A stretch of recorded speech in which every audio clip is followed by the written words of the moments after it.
Hello everyone, I'm Guillaume Niver, PhD student at Snowpack and Sorbonne University under the supervision of Sébastien Tilseuil and Baptiste Polvé for the Snowpack side. And today I will talk about anonymity network, so give you an overview of what currently exists, and we will do some practical things such as connecting to the Tor network for those that know this network, and yeah, things like that, and understand how does it work. And yeah, that's it. So here is the outline, and first of all, we'll define what do we mean by anonymity, then some context of anonymity in the internet world, because internet is not designed in privacy with mind. Then the origins, the seminal paper of David Chaum, who is the inventor of anonymous communication protocol. So he invented a machine which is called the MIX, and which has led to MixNet. He's also the inventor of other invention in the crypto domain. The onion routing and the Tor protocol, some anonymous protocols that are random walks or that use DHT, so that are distributed hash table in order to provide anonymity. DCNet, which stands for Dining Cryptographer Networks, where the purpose is to send a message anonymously, but we don't care about the secret of the message. Very useful for whistleblowers for the use case. And then other anonymous communication protocols that don't really fall into a specific classes of this protocol. And the Snowpack protocol, so the Snowpack developed by my company, which is another kind of anonymity communication protocol. So here we have basic settings, which is composed of a set of messages. You have multiple senders and multiple recipients there, and the communication networks. And we abstract what is a human being, a legal person, a computer. We say that it is a subject, and we make a distinction between a set of subjects, which can be an organization of multiple subjects. So here we have a set of subjects that send some message and a set of subjects that receive some message. These definitions, this terminology is from a work from Fitzman and Hansen. So we started in 1990, and now there are new revisions. So the last one is from 2010. Before, there were no real terminology when we talk about anonymity, anonymous things in the context of communication. This thing is called a system, and the state of the system may vary according to the action that take place within it. And all the definition I will mention, so these are not bad, these are from the paper, are presented with the consideration of an adversary that may monitor the communication, delete, inject, modify, intercept message, and be part of the communication or not. It can be an outsider and sniffing the edge of the network. So, for example, an adversary can be like this. So it can control some nodes.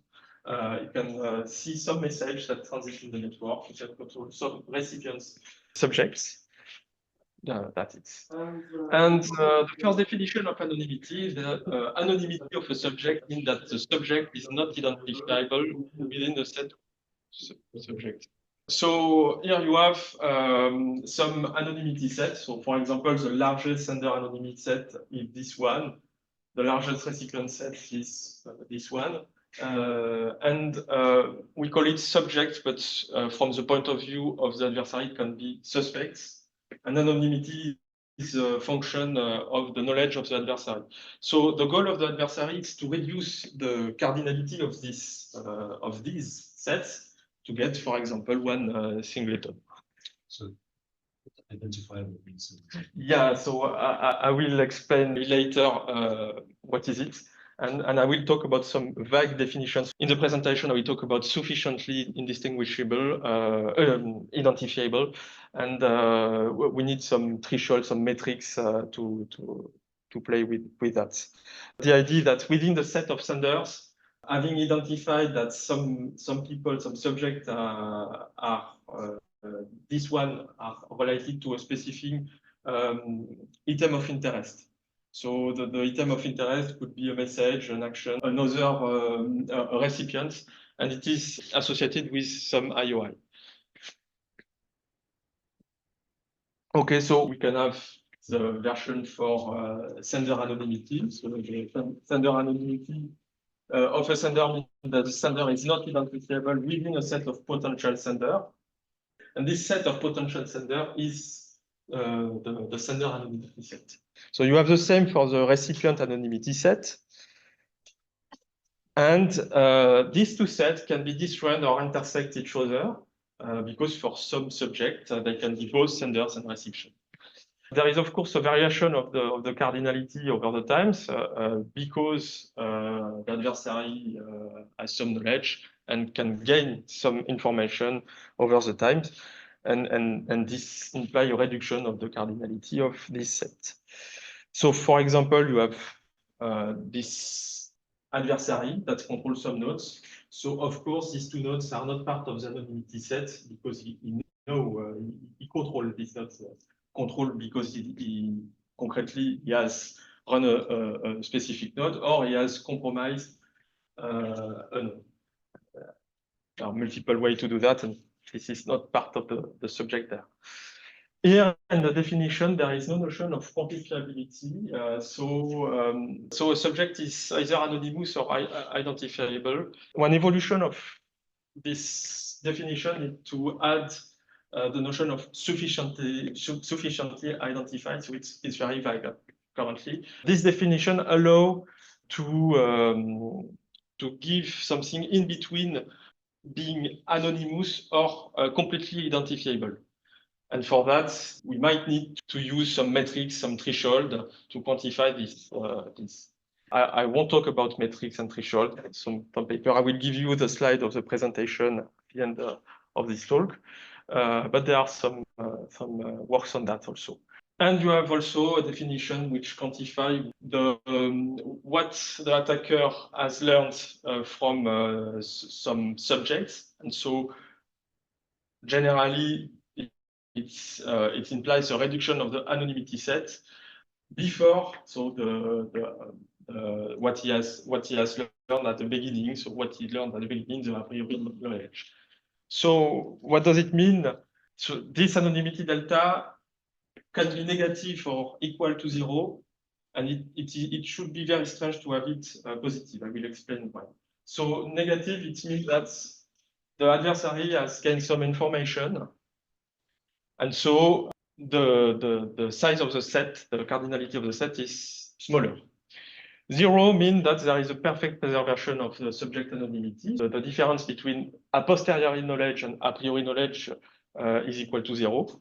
And positive doesn't mean sense except if it has been negative somewhere in the time, and then it has increased, and it means that the adversary forgets his knowledge about something, so like Alzheimer's disease or something like that. So it doesn't make sense to have this positive.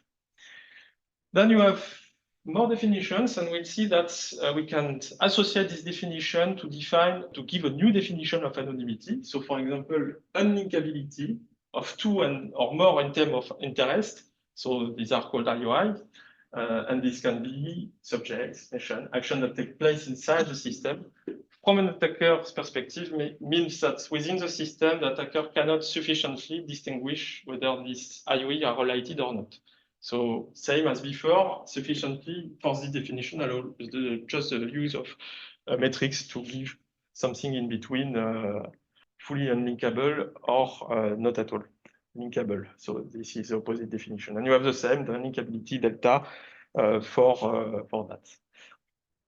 So how can anonymity be expressed in relation to unlinkability? We can make a new definition with explicit attributes that are associated with anonymity. So for example, if the attribute is having sent a message, so we make a definition according to senders, obviously, because a receiver can never send a message.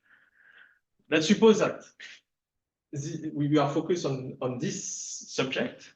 The sender S is anonymous with respect to sending, which is the attribute, if and only if S is anonymous within the set of potential senders. So this can be this set for this example. Maybe I could have colored in red because this one is under the control of an adversary or not. So this is a set of potential senders, and this is also called the sender anonymity set. So then, when we go forward, a sender sends a message M anonymously if and only if S is anonymous within the set of potential sender of M, the sender anonymity set of M. So which means that M could have been set with equal probability by this one, this one, this one, or this one.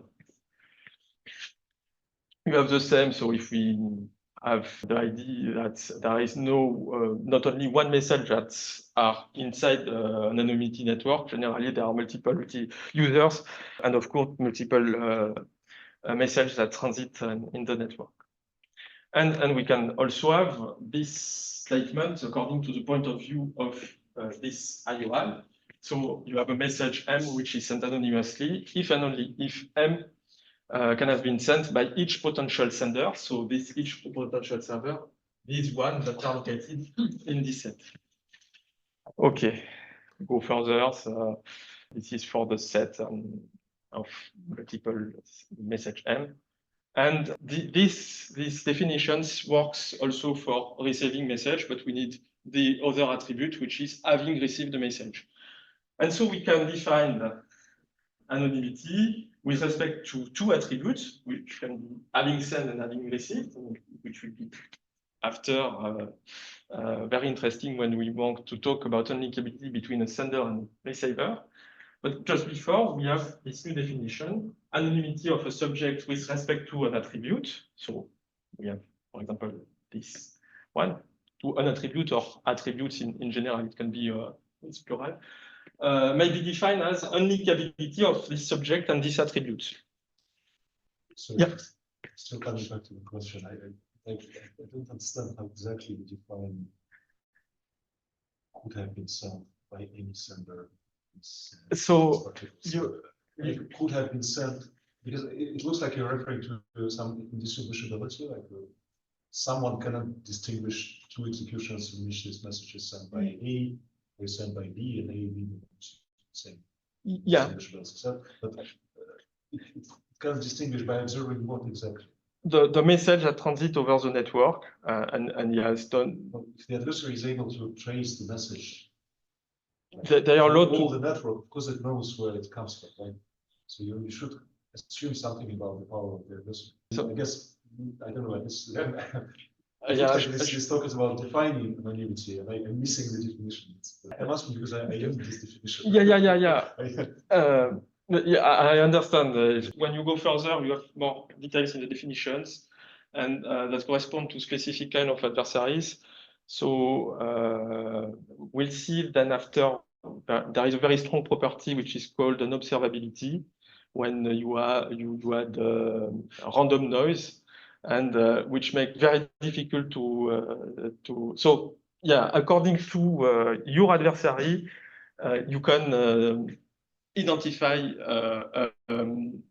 with this definition a subject, and we'll see that after that, if we go to a very strong property, which is an observability, which can be achieved with random noise or adding some delays following.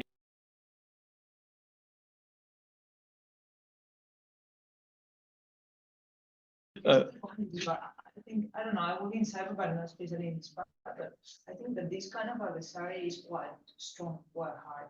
So I don't think this really exists because I'm sure it doesn't exist. No, I think that in real life, we can assume that no one is going to sniff the traffic from the region to the destination.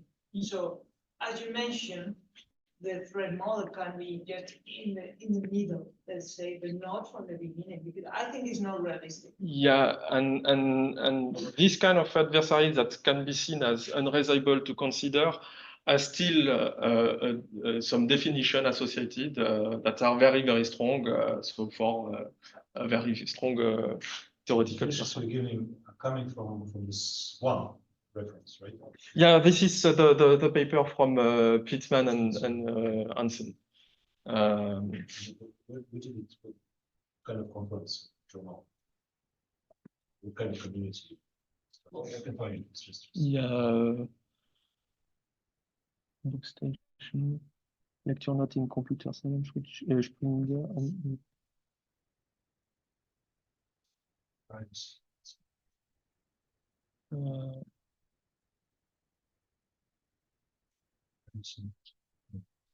okay. So what should be?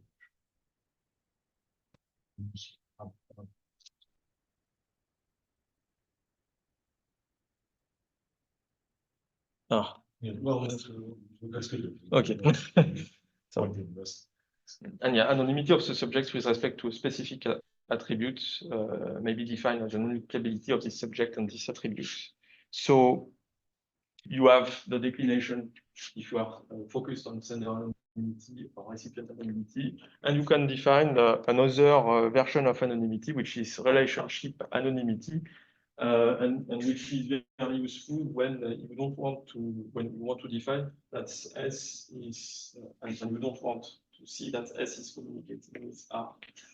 So relation anonymity of a pair of subjects, so which is a potentially sending subject, potential because it is inside an anonymity sender set, and the potentially receiving subject mean that to this potentially communicating pair of subjects, each message is unlinkable. Concretely, it means that S and R are unlinkable. So for the strongest part, there is a notion of undetectability of an IOI from a perspective of the attacker. That means that the attacker cannot sufficiently distinguish whether it exists or not. If IOI are messages, you can add some random dummy messages that are unuseful for the people, but that make some attacks from the adversary more difficult. So if you add some random noise and you want to do some traffic analysis, and you see the input and the output, firstly, you see that there is a problem with the number of packets that has gone inside and outside. Maybe if you add random delay, the first packet is not necessarily the packets that go out. So it makes difficult this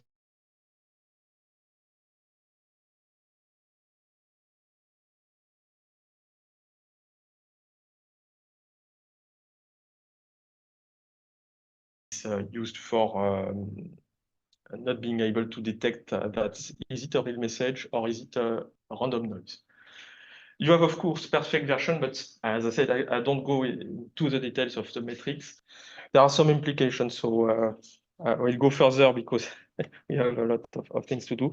There is also pseudonym, so if you want to hide your real names, you use an identifier.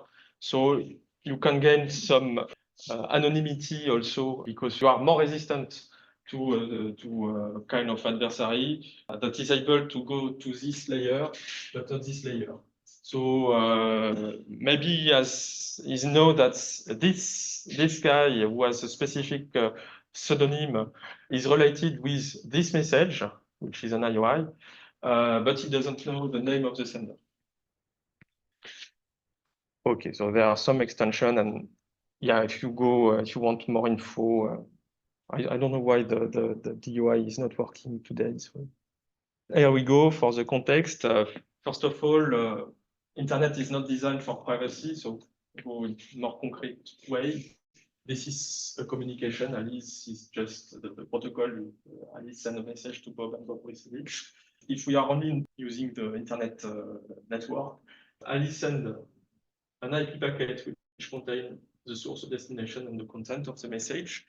You only need an adversary that is sniffing the network and that's it. Anonymity is lost. And of course, secrecy also, because currently we haven't used encryption mechanism. You can secure the communication. I say that it's easy. You have multiple kind of encryption scheme that can be perfect or not, but it doesn't remove the anonymity aspects. You are still sending a message with an IP packet, and an IP packet is not designed with privacy in mind, so you still have the source and the destination. According to a specific adversary, you are not able to get the content, but you are still able to get the source and the destination. And in order to be anonymous, you need something that is called an anonymous network. And depending on the definition, what you want is not knowing that Bob is communicating with Alice, so it should be difficult. Not knowing that Alice is communicating or not, thanks to random noise. Or that's why there is two diagrams, one where the message is not encrypted, one where the message is encrypted. And we'll see that for some networks, encryption is a necessity to have anonymity. Why? What's the point of being anonymous? So there are multiple applications. Avoid being targeted by adversary, avoid mass surveillance. It is also used by intelligence police, and unfortunately, it is also used for illegal activities. So yeah, this is the first example of the internet message for the capabilities of the adversary. This adversary can just put a probe in between Alice and the service, and when he sees a message, you know that Alice is sending a request to the website of the Lip6, and there is a source, a destination, and there is no anonymity at all. And if secrecy is a concern, we can use HTTPS, for example. But if we add an anonymity network with that, for this configuration, this encryption is not part of the anonymity network. So it is provided by the service, and the client support HTTPS. What can we do? We can add a proxy. So a proxy is an application layer machine which is between Alice and the service. And currently, Alice sends a message to the proxy, which forwards the message to the service. What happens if we have an adversary that compromises the proxy?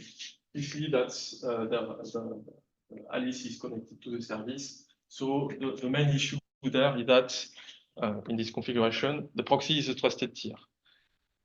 So here anonymity is lost, of course secrecy. Then let's consider this adversary that has just the capability to sniff the network, is not able to break encryption mechanism. So the link between Alice and the proxy is ciphered. So for example, thanks to an SSH tunnel, and the application layer part is using, for example, a SOX, the SOX protocol. So anonymity can be lost if the adversary controls this link and this link, can perform a traffic analysis attack. Concerning the guarantee of secrecy in the anonymity networks, I mean, there, the content of the message is still secret. And then we can make also a link just using the SOX protocol without any cipher tunnel. So Alice proxy does not provide a cipher tunnel. If we consider this adversary, which is very weak, still disabled to put a probe, you lose firstly the secrecy, and if you use the SOX protocol, you will see that the destination in a specific part of the field of the SOX protocol, there is a service. So the service IP address. So you lose also anonymity, which means that here in this configuration, anonymity depends on secrecy. So for the practical way, you can create an SSH SOX tunnel using this command. OpenSSH provides you a SOX layer application interface, and your Firefox or a Chromium-based browser provide also SOX interface. Let's go back to another kind of system, which is called the VPN. So VPN is abusively almost the same as a proxy. It is working at the IP layer. So what is cool for the service is that you only need a VPN and you can transfer everything on your PC and sending everything inside the tunnel. But you have almost the same problem as a proxy. Firstly, in this configuration, you have the problem of the trusted tier. And we have the same problem as for SOX. So generally, when you configure a VPN, it provides you a cipher tunnel with two virtual interfaces. So for example, if it provides an IPv4 tunnel, which is ciphered, then inside you have IPv4 and IPv6 virtual interface. So here is a simplification of IP packets. If an adversary put a probe there, he will see the IP source and the VPN destination. And then if he is able to break the cipher, so let's suppose that it's polynomially unbounded, you will see that there is a private IP address, which is the virtual interface, and the service IP address inside. So by making a correlation between the source and the destination, which is here, is able to break the anonymity. So in this situation, when we consider an adversary which can be very strong, it can be reasonable for some case to consider this kind of adversary. This adversary breaks the encryption and see that the source is inside and the destination, the packets. So in this situation, anonymity depends on the secrecy. And we'll see that some networks has things about that. For example, the Tor networks, which perform what is called a circuit routing. There is no IP inside the Tor message. So first of all, the origins, it comes from David Chaum. And so the use case was for mail. There is also for votings, but especially for communication. The purpose is to hide the content of a message and not be able to know that two participants are communicating with each other at a given time for a given duration. So making difficult for an adversary to perform traffic analysis attacks.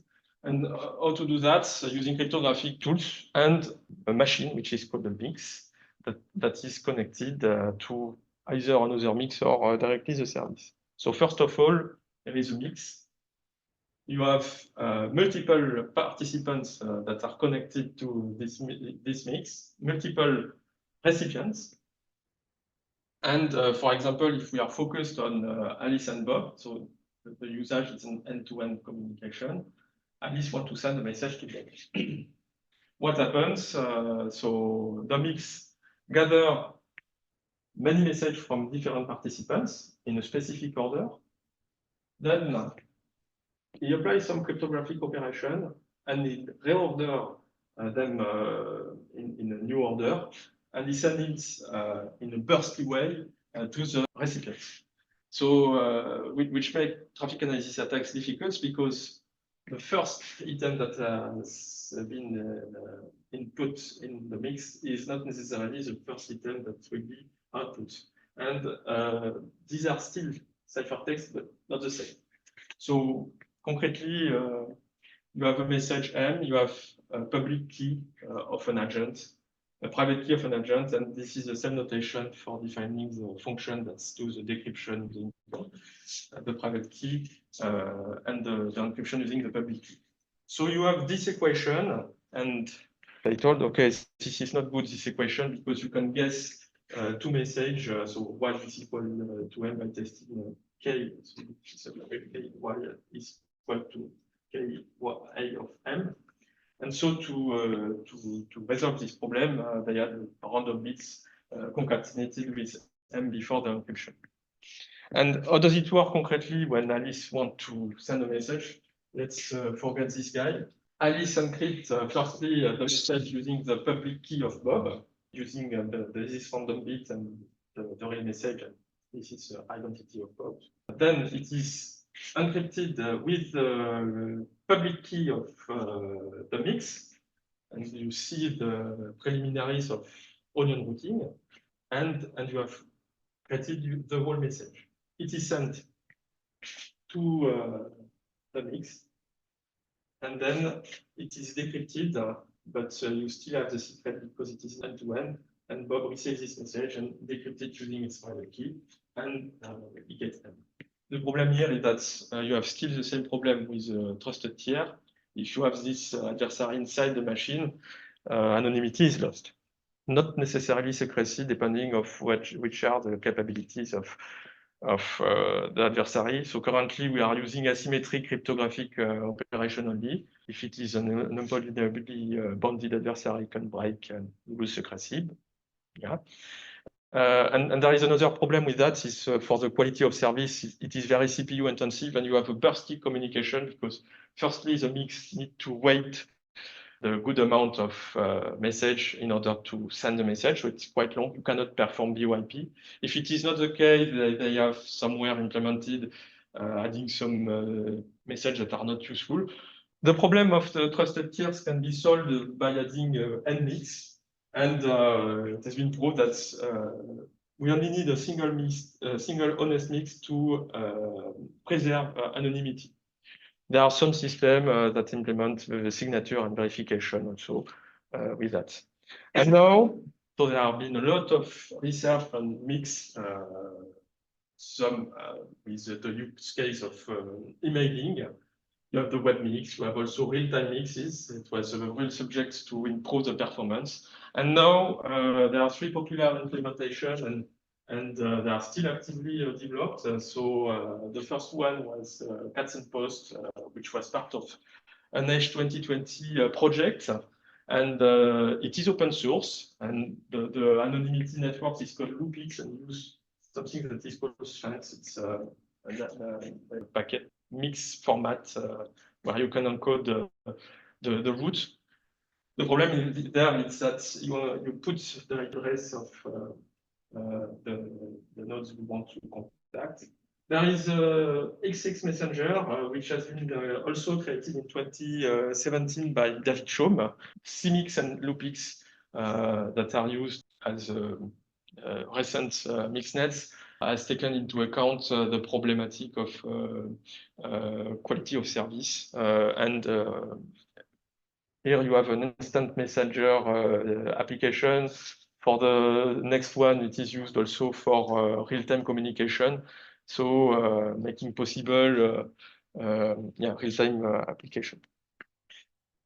And then it has led this first paper has led to multiple kind of research on anonymity networks, onion routing and Tor-based protocol, random walk, DCNets, and also others that cannot fall into this class or can fall into multiple classes. So Snowpack, I2P is still developed, P5.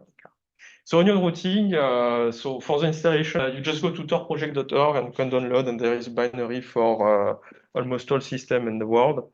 And then you have this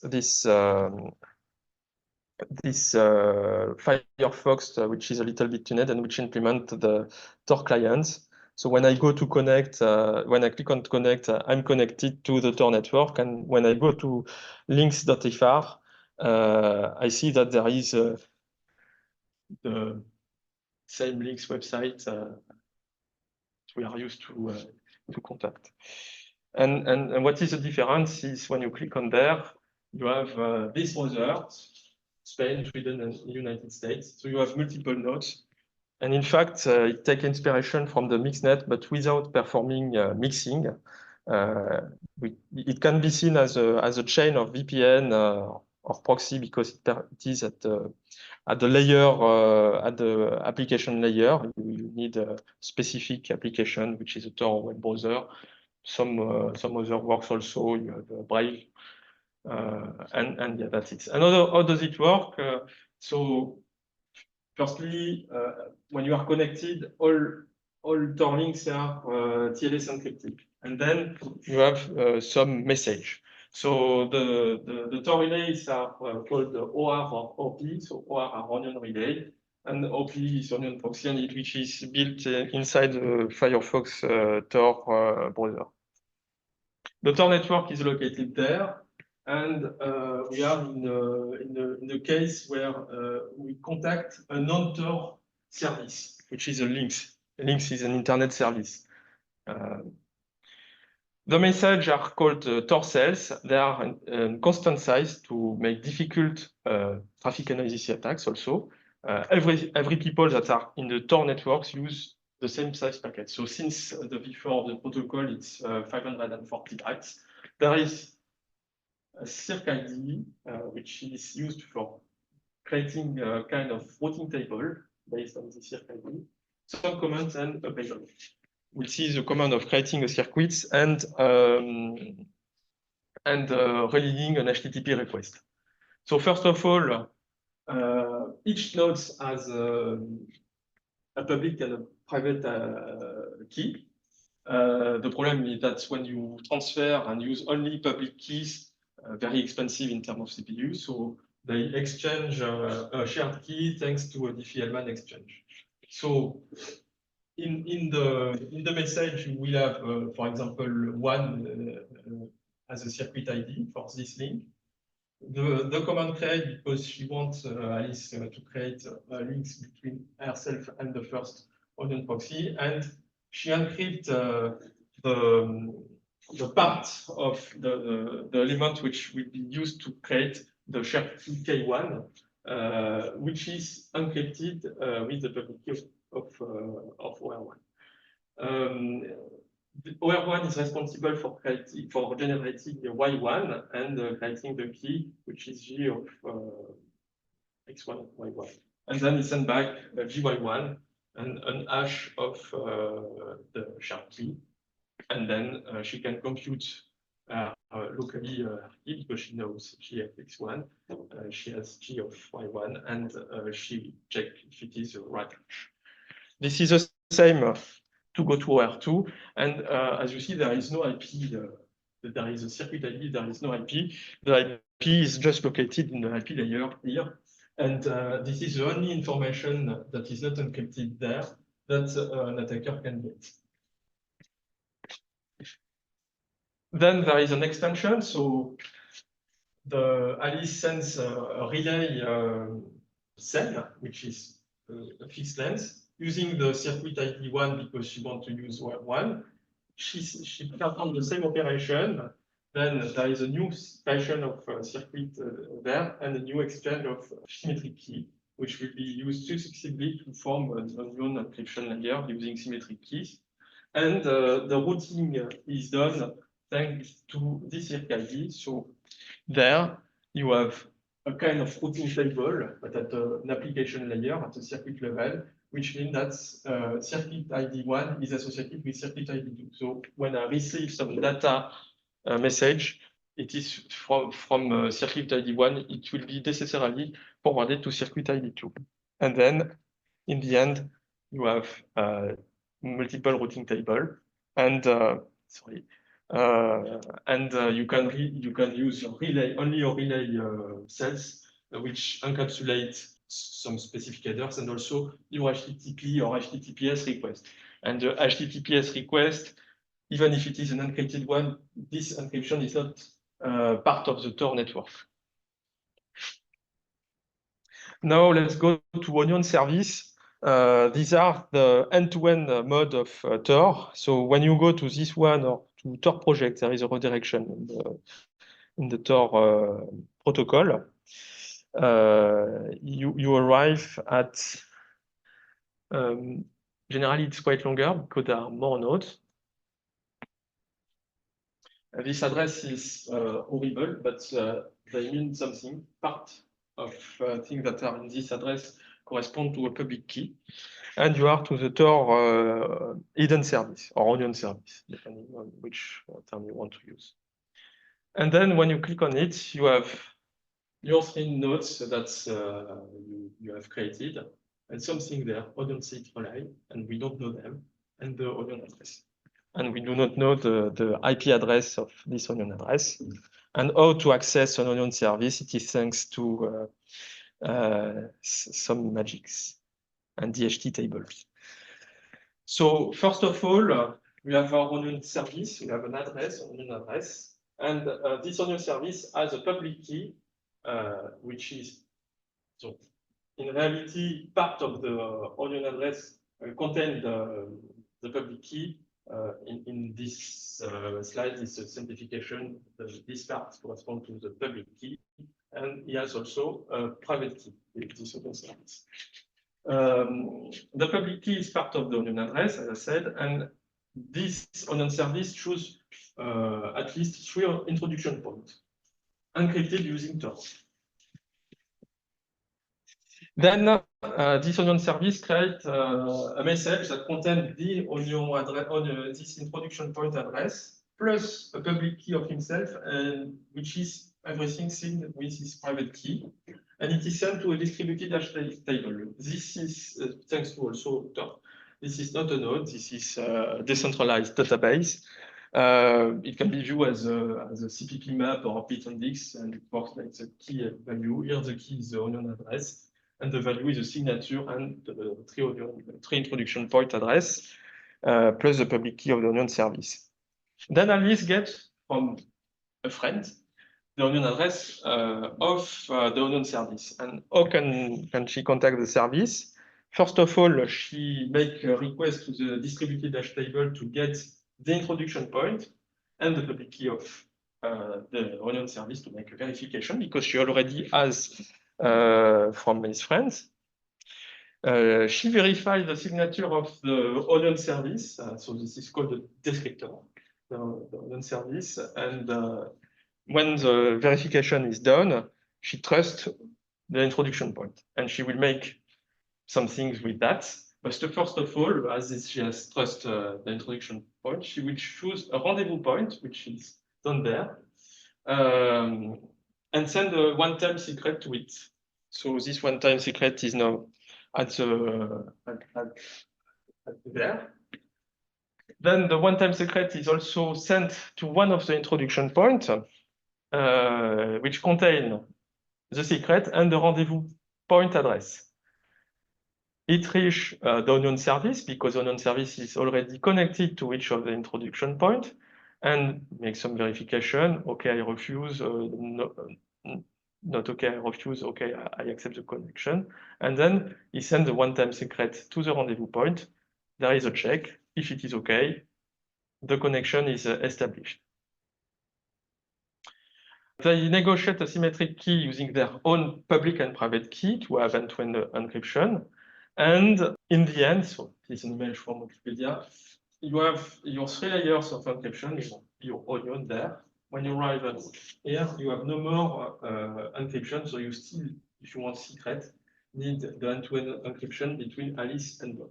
So generally, when you access an hidden service, there is only HTTP, because there is no need of HTTPS. There is already part of the Tor protocol end-to-end encryption. Sometimes you can see HTTPS with onion address, so maybe people are very scared of being breaked by an attacker for deciphering their flow. Okay. Well, let's see some details. These are some tools that use the Tor network. So there is Tails, there is Unix, OS, operating system. Rails also use the Tor network.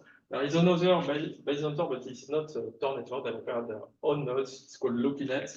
And the problem that the public list of Tor networks is inside something called directory server. There are also other things to access Tor networks, but the problem is that this directory server can be DOS and blocked by government or organizations.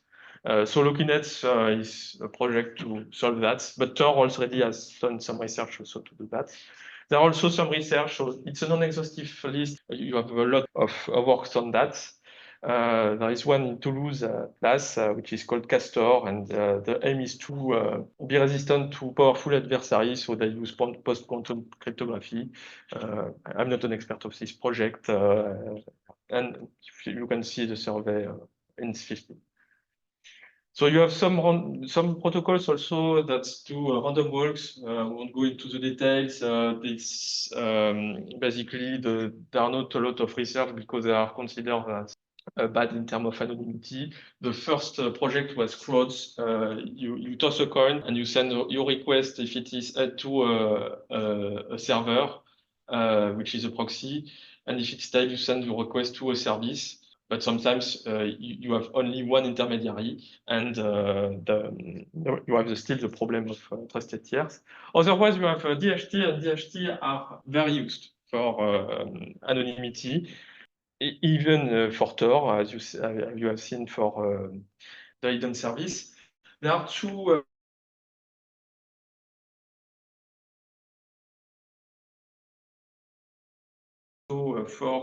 so this one is for storage mainly. It's Polyfinet, and formerly it was known as Freenet, and you have also GNUnet that use a lot of DHT.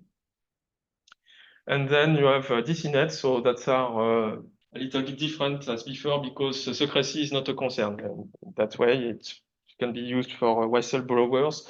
The idea is to pay anonymously for a meal. You have 3 cryptographers, and you have a rule. So either it is NSA that pays for the dinner. In that way, there is no problem of anonymity. And if it is not the case, one of the cryptographer has failed. We consider that every people are honest. The protocol is the following. First of all, Carlos toss a coin, and which is known only by the right partner. So Carlos and Alice see that the result is tail. They all do the same, so they only have the right to know their own tossing coin, and the right partner know the previous one. So the view of Carlos is this 2 coin, but not this one. And same for the others. So there is a public statement that is done. Bob see that I see an head and a tail, so I see 2 coins falling out differently. And this statement is public. Same for the other people. And the rule is that if nobody is lying, so I mean lying honestly, the NSA has paid for the dinners. And if one wants if we want to know that somebody has paid, but we don't know who has paid, the guy who has paid for the dinner just invert his own statement before telling him. The rule is that if you have an even statement of seeing differently NSA pays, no problem of anonymity. If somebody is lying, honestly, so Bob has paid the dinner, so obviously you see different sides, but tell that I see 2 coins that are falling out the same side. In terms of mathematics, it can be formalized that 0 or 1, and you make a XOR. And so firstly, each people make a XOR of what they see. So XOR 0, 1 is equal to 1, etc. And then of this whole statement, you make a XOR of XOR 0, 1, XOR 1, 1, and XOR 1, 0. And if it is equal to 0, NSA pay. And if it is equal to 1, somebody has paid. So that's cool. You can send message publicly by executing this protocol n times for an n-bit message. No more time. So this is exactly the same protocol, but explained in the math aspect and for sending the message 10110. Nobody is compromised. And there are some implementations that are called Distance and Herbivore. And basically the fact, so the rule that you only send to the right person can be modelized concretely with the ring topology, only using one direction and making the XOR operation like that. So these protocols require shared coins? Shared random. So this kind of protocols, they require shared source of randomness? No. But they are pairwise. Yeah, but still shared. Yeah, it's only pairwise. And it should be reliable. It's a common coin. Like we should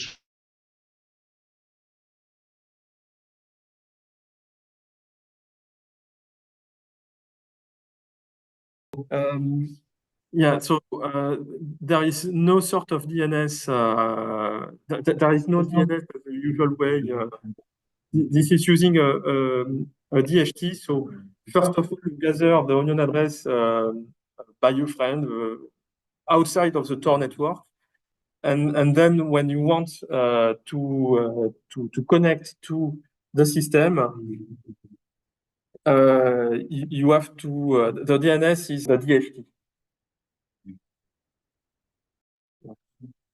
There are other communication protocol such as I2P, P5CAR, and also DVPN. So I didn't talk about much of that. DVPN, there are a lot of solutions of that, and I2P is, well, it works like with Garling routing. So I think we need about 2 hours of presentation only for this protocol, and it is actively developed. We talk about Snowpack 5 minutes. It will be a bad. If you have any questions, feel free to ask me. And I have some reference also on the subject. And thank you for your attention. Yep.